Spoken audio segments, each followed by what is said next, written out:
कि हम सबसे पहले मुसलमान हैं और हम इस अली बाबा 40 चोर के खजाने के ऊपर कभी चर्चा नहीं करेंगे। लेकिन इस अली बाबा 40 चोर के खजाने के ऊपर जिसको तुम बड़ा दबा दबा के रखते हो ना कि इसके ऊपर कोई चर्चा नहीं हो सकती है, इसकी चाबी सन 1875 में सत्यार्थ प्रकाश नामक पुस्तक के आखिरी 14वें समुल्लास में महर्षि देवदयानंद सरस्वती जी लिख करके चले गए हैं। वो चाबी हर एक आर्य के पास में है और अब समय आ गया है कि हर सनातनी, हर हिंदू, हर हाँ तो भैया भगौड़े ने खुद साबित कर दिया कि मतलब जब दयानंद सरस्वती जब इस दुनिया में आया था, जब दयानंद सरस्वती पैदा नहीं हुआ था, उससे पहले जो हिंदू धर्म में जो गंदगी थी, रेप करना, बलात्कार करना, जो परंपराएं थी, इसने खुद अपने एक वीडियो में बोला था कि आज तक के हिंदुओं ने वो चीज़ें नहीं जलाई हैं, वो चीज़ें नहीं बताई हैं। समझ रहे मेरे भाइयों, वो चीज़ें नहीं बताई, उन किताबों को जला देना चाहिए। लेकिन हमारे यहाँ कुरान शरीफ जो हमारी कुरान पाक जो है, कुरान जिसको हम पढ़ के हमारा दिल बाग बाग हो जाता है, तो उसमें अल्लाह ने फरमा दिया है कि अगर मेरा नबी, मेरा रसूल, मेरा पैगंबर भी अगर उसमें बदलाव करना चाहे तो उसको भी अधिकार नहीं है। इसको हमें उर्दू में बोलना चाहिए था, लेकिन इस जाहिल को तो उर्दू समझ में आएगी नहीं, इसलिए हम इसको हिंदी में समझाने की कोशिश कर रहे हैं। ठीक है, तो अंकुर आर्य ये ट्रेलर है, कल ये सिर्फ ट्रेलर है तुम्हारे लिए, सुधर जाओ, अब भी वक्त है। 5 से 6 वीडियोस तुम्हारे पर आ चुके मेरे, और तुम नहीं सुधरोगे, तुम्हारे चक्कर में पता नहीं कितने हिंदू पिटेंगे मेरे हाथ से।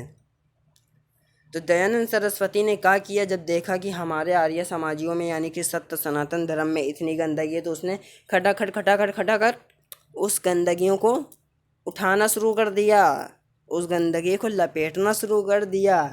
अल्हम्दुलिल्लाह हमको गर्व होता है अपने रसूलुल्लाह सल्लल्लाहु अलैहि वसल्लम के ऊपर, हमें गर्व होता है, हमें नाज होता है, हमको गुरूर है, घमंड है अपने नबी पाक की ऊपर कि हम सब उनके ग़ुलाम हैं। क्योंकि हमारे मोहम्मद रसूलुल्लाह सल्लल्लाहु अलैहि वसल्लम जब कुरान लाए, कुरान की जो आयतें थी जिनको तुम गलत तरीके से बयां करते हो, ये कहते हो कि इनके अंदर ये था, उनके अंदर वो था, इनके अंदर तो इतनी गलत बातें हैं, इनके अंदर तो उनकी गलत बातें हैं, तुमने कुरान तो पढ़ा ही नहीं ना सही से। तुमको बल्कि हम लोग वही हदीसों से जवाब दे देते हैं जिस हदीस को तुम हवाला देते हो। जैसा कि कल परसों नरसों की डिबेट में तुमने 31 के ऊपर सवाल उठाया और 33 के ऊपर सवाल उठाया, हमसे तुम जवाब खा गए। तुम मज़ा आया होगा जवाब सुन के ना, तुमको जवाब खा गए तुम। लेकिन हमारे यहाँ जिस किताब का तुम हवाला दे रहे हो तो तुम उसका जवाब नहीं दे पाते हो। लेकिन हम जब तुम्हारे मंत्र पढ़ना शुरू करते हैं, जब हमारे लोग तुम्हारा मंत्र पढ़ना शुरू करते हैं, तुम्हारी किताबों के वो जो किताब है तुम्हारे अंदर, ये सत्य प्रकाश दयानंद सरस्वती की लिखी हुई जो किताब है, तुम्हें एक बात बताओ, क्या कोई महिला जो है, एक महिला मेरे भाइयों, इनके एक किताब है दयानंद सत्य प्रकाश, उसमें लिखा हुआ है कि योनि यानी कि लड़की, अगर लड़की को सेक्स करना हो, वो उसको कोई मर्द नहीं मिल रहा है, तो वो एक घोड़े के साथ भी सेक्स कर सकती है। यहाँ तक के वो घोड़े को लिंग को अपनी योनि के अंदर डाल के, जो उसका स्पर्म होता है यानी कि मटेरियल होता है, स्पर्म होता है जिससे बच्चा पेट में आता है, उस पानी को अपनी शर्मगाह के अंदर पूरा वो अंदर ले ले। तो इनके ये बातें कौन सिखा रहा है? वो सिखा रहे हैं इनके दयानंद सरस्वती। और हम ये बात नहीं कह रहे हैं, इनकी किताब कह रही है सत्य प्रकाश किताब, यह हम नहीं कह रहे हैं, सत्य प्रकाश किताब कह रही है।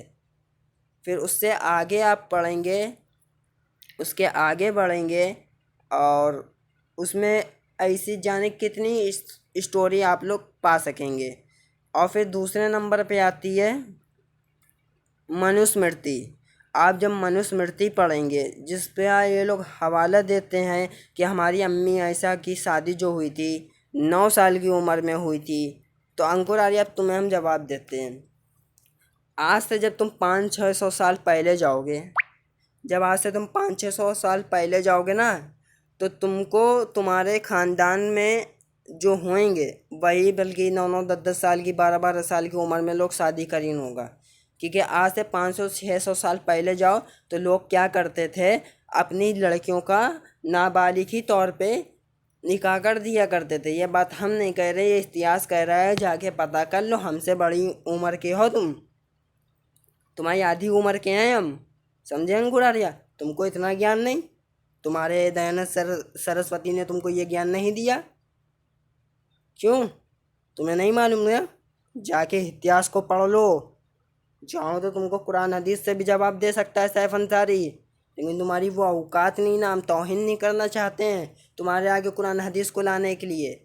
जहाँ जहाँ पे मेन मकसद होता है वहाँ पे लाते हैं, लेकिन यहाँ पे तो तुम्हारी जोकर जैसी शक्ल पे हमें अच्छी नहीं लग रही है, नहीं लाएंगे। और ये अंकुर आर्या सिर्फ एक वीडियो का टाइटल है तुम्हारे लिए, सिर्फ ट्रेलर है। सुधर जाओ, वरना जो परसों नरसों कल के जो वीडियोस होंगे तुम्हारी हम बैंड बजा देंगे। दोस्तों, इसके लिए ये सिर्फ ट्रेलर था मेरा, और आगे के जो वीडियोस होंगे वो इनकी किताबों के ऊपर आना शुरू हो जाएंगे। चलिए फिर हमको इजाज़त दीजिए। अस्सलाम वालेकुम रहमतुल्लाहि व बरकातुहू।